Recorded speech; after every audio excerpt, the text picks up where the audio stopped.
Ok, donc je disais que nous allons nous intéresser à un aspect du cours qui est très important pour des personnes qui sont en train de se spécialiser en changement climatique et développement durable.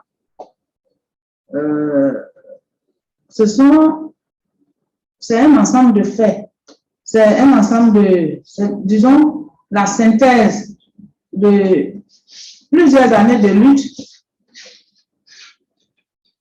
contre les changements climatiques, mais en même temps aussi, je dirais, plusieurs années de lutte pour s'adapter au changement climatique et aussi pour atténuer les changements climatiques. Et donc, le cours que nous allons commencer aujourd'hui, que nous allons faire aujourd'hui, c'est les accords et protocoles sur les changements climatiques. Et donc, les changements climatiques, c'est quoi? Je vous pose la question de savoir c'est quoi les changements climatiques. Les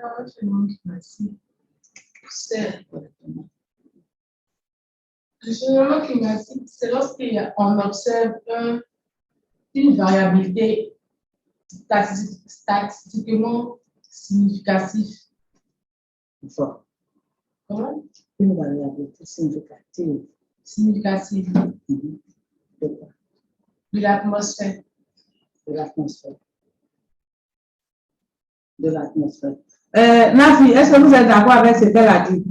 Madame, je voulais dire que c'est le changement de la variation, pardon, des prévisions. La variation des prévisions. Est-ce que c'est ce qu'on a dit au cours passé? Parce que je parle de mardi ou mercredi. Mardi, on était ensemble et on a fait le cours sur les changements climatiques. Est-ce que c'est ce qu'on a dit? Si vous ne trouvez pas, on avance.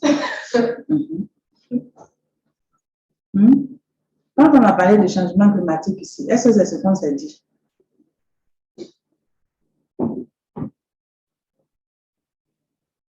Ma fille,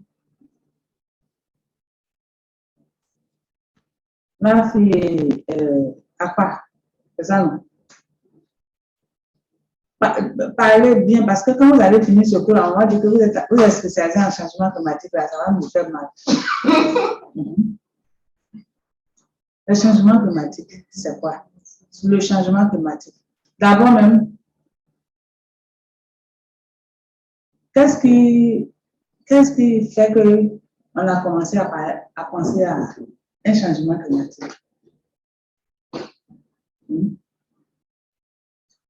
Qu'est-ce qui a fait que les scientifiques ont commencé à parler de cette notion de changement climatique? Qu'est-ce qui a fait ça?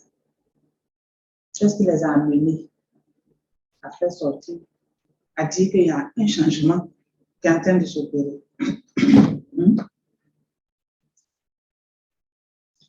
Nafi? Oui, madame. Madame, moi, je me dis que ce sont l'intensification des catastrophes naturelles. L'intensification des catastrophes naturelles. Vous êtes sûr? Madame. Non, moi, je ne suis pas sûre. C'est la variabilité climatique. Je ne suis pas d'accord. Ce qui a amené les scientifiques à parler de changement. Parce qu'ils ont commencé à faire des mesures. Qu'est-ce qu'ils ont mesuré? Et qu'est-ce qui a attiré leur attention? Pour qu'ils parlent de changement. Sinon, ce que vous avez dit, ce n'est pas mauvais. Hein? Ce sont les impacts du changement climatique. Mais ce qui a fait même qu'on dit à changement climatique, là, que les scientifiques ont commencé à parler de changement climatique, c'est quoi? Vous ne trouvez pas, on n'avance pas. On est là. C'est-à-dire qu'on a 6 heures de cours. Madame, la variation de la température. Voilà. Prends ton papier. Donne-le plus 1. Écris. Merci, madame. Vous la profitez d'aujourd'hui, hein? Vous êtes 2. Et on va aller doucement. C'est des choses que vous n'avez pas compris. Et vous allez comprendre. Parce que ça, là, les ressources sont en ligne. Et je me rends compte que vous ne lisez pas les ressources. Donc, c'est la montée, la variation. Parce que quand on dit variation, même encore, c'est bon, parce que ça peut varier dans le sens de diminution. Mais c'est le fait que ça augmente. Les scientifiques ont commencé à faire une série de mesures de température de l'atmosphère et ils ont vu que ce n'est pas stable, que ça évolue, que ça change. Et ils ont accumulé ces données-là sur au moins 30 ans. Et ils ont vu qu'il y a un changement. Et c'est ce qui les a amenés à parler de changement climatique. Et associé à cette augmentation de la température, ils ont aussi observé que, tel que Nafi l'a dit, il y a des choses qui avaient peut-être l'habitude de se passer chaque 20 ans, chaque 30 ans, mais qui commencent à se passer chaque 5 ans, chaque 2 ans. Hein? Les risques, vous avez dit quoi? Les risques naturels, les cyclones, les ouragans, les inondations, vous voyez? Et donc, et aussi, c'est vrai que nous sommes ici, nous parlons de risques naturels souvent, mais il y a aussi la santé même des humains, la santé. Ils ont vu aussi qu'il y a des maladies qui avaient disparu, des maladies dont les vecteurs ne se manifestaient plus, mais ces maladies-là sont revenues. Ça veut dire que quoi? Les vecteurs ont commencé encore à se sentir bien et à se développer.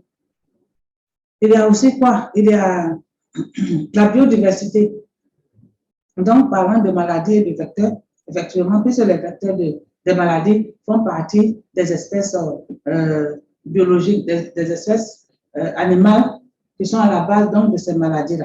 Et donc, si ces espèces vecteurs de maladies sont revenus, on commençait à bien vivre, c'est qu'il y a d'autres espèces animales et même des espèces végétales qui commencent, peut-être qui avaient disparu, qui commencent à revenir, à revivre, ou bien ils avaient disparu, c'est pas parce que la semence n'existait plus, mais ils n'arrivaient plus à supporter le changement qui était, le climat qui était là. Mais puisque on est revenu à leurs conditions où eux se sentent bien, ces espèces ont commencé à revivre. Les espèces végétales, il y a d'autres aussi bien espèces végétales comme espèces animales qui ont commencé à carrément muter, ou bien qui ne supportent pas et qui ont disparu. Il y a la fonte des glaciers. Il y a un certain nombre de choses qui touchent pratiquement tous les aspects, tous les secteurs d'activité. Et donc, à ce niveau-là, on parle de changement climatique. Il faut que vous reteniez ça une fois pour toutes. C'est très important. Parce que quand vous allez partir à une conférence internationale ou bien à un représenter le CURAL quelque part ou bien même soutenir vous-même vos travaux, quelqu'un peut vous demander à côté des changements climatiques là même ça. Et puis, tu vas dire ce que tu m'as dit ici. Hein? Tu vas se passer. S'il connaît déjà, là, je vais tout connaître. Ok, donc, retenez bien cela. Et donc, face à ces changements, à cette augmentation de la température de la Terre, de la planète, de l'atmosphère de la planète, et ces faits, ces événements, allez dire désastreux qui se passent et dont l'ampleur augmente chaque fois, les États ont commencé à s'inquiéter. Les États ont dit, mais il faut qu'on fasse quelque chose. Comme on l'a vu ici en cours de droit spatial, vous voyez que c'est lorsque les intérêts, dans le cas du droit spatial, on a dit, lorsque les humains commencent à faire des activités, à réaliser des activités dans un endroit ou dans un système donné, dans un espace donné, il faut des droits pour réglementer cela. Il faut un droit. Mais dans ce cadre-là, aussi, il faut réglementer les choses. Il faut essayer de trouver des solutions. Et donc, ici, ce n'est pas un droit en tant que tel, mais il faut poser des actions. Il faut poser des actes qui vont faire que soit le changement climatique qui a commencé va s'arrêter, soit ce changement ne va pas s'arrêter, mais on va arriver à stabiliser le climat, soit, mais en stabilisant le climat, donc ça veut dire que ce changement est là, et donc on va apprendre à vivre avec ce changement qui est là. Et donc, vous voyez, On va parler d'adaptation. Ensuite, atténuation, ça veut dire on va diminuer les effets. On va diminuer même ce qui est à la base du changement climatique. On doit agir sur ces choses-là pour que le changement puisse s'arrêter. Et donc, ce n'est pas une nation qui va s'asseoir chez elle. Un État ne va pas rester dans son pays.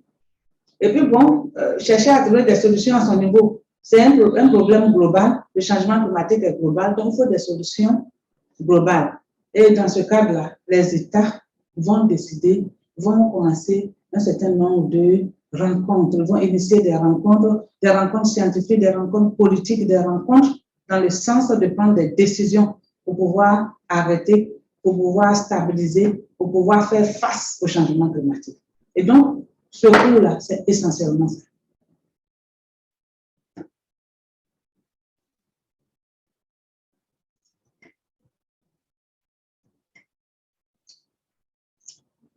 Et donc, les différentes rencontres qui vont avoir lieu, au début, on va parler de rencontres sur le climat et autres, et ensuite, on va parler de COP, c'est-à-dire la conférence des parties. Lorsqu'on parle de COP, c'est la conférence des parties, et donc il y aura plusieurs conférences de parties. Et même, je pense même qu'à partir du 6 mai, dans le mois de mai, il y aura la COP au niveau de la Côte d'Ivoire, la COP 15 au niveau de la Côte d'Ivoire. Et donc, c'est pour vous dire que les États sont engagés, la plupart des États sont engagés dans cette lutte-là contre les changements climatiques. Et donc, ici, l'objectif du cours, on ne va pas dire les objectifs, c'est d'identifier donc les accords et protocoles internationaux de lutte contre les changements climatiques globaux. Et ensuite, décrire les décisions majeures issues de ces accords et protocoles internationaux de lutte contre les changements climatiques.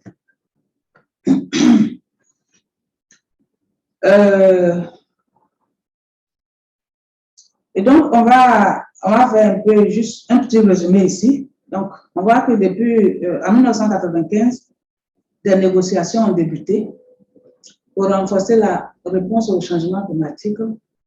Et donc, en 1997, le protocole de Kyoto a été adopté.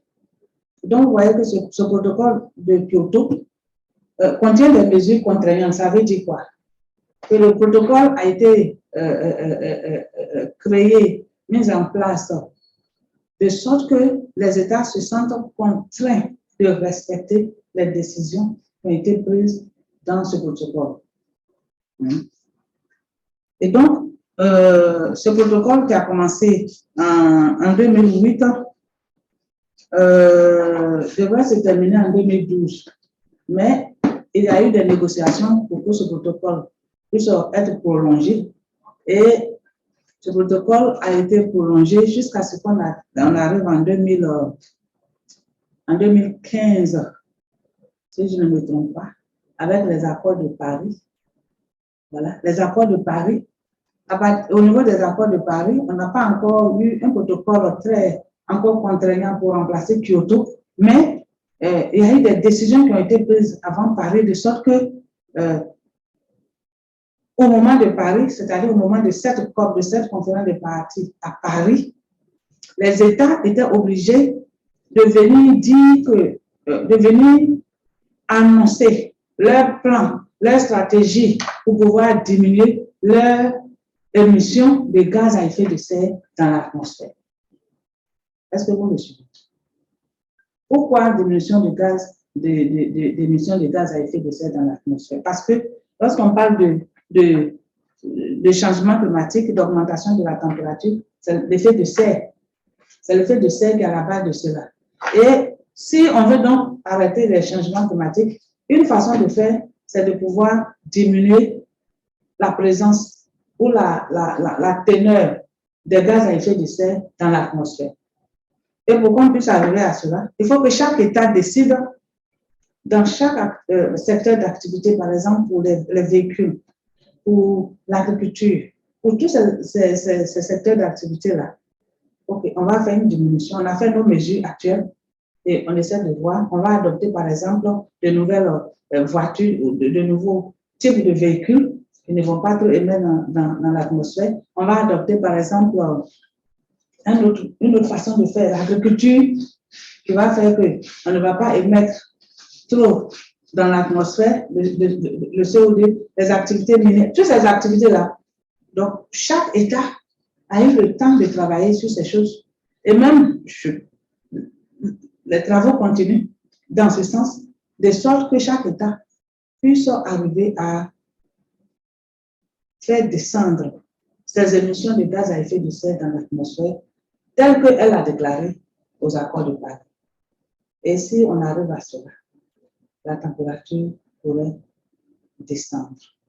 Mais ce n'est pas tous les États qui sont d'accord avec ça. Quel est, par exemple, un exemple d'État qui n'était pas d'accord avec ces changements? Si vous avez suivi un peu la presse. Jeune fille, à part n'est pas comme ça, hein? Quand elle est choc, au gars encore là, on n'en parle pas. Ma fille, c'est Nafissatou aussi. Ou bien c'est Non, madame, c'est Nafi. Voilà, Nafi, c'est la fille qui veut se battre pour aller loin. Donc, Nafi, dans l'actualité, l'État qui, à un moment donné, un temps très récent, on parlait de cet État-là pour dire qu'il n'est pas, c'est comme s'il n'est pas trop pour le changement, pour la mise en, comment je vais dire ça? Pour la mise en pratique de cette...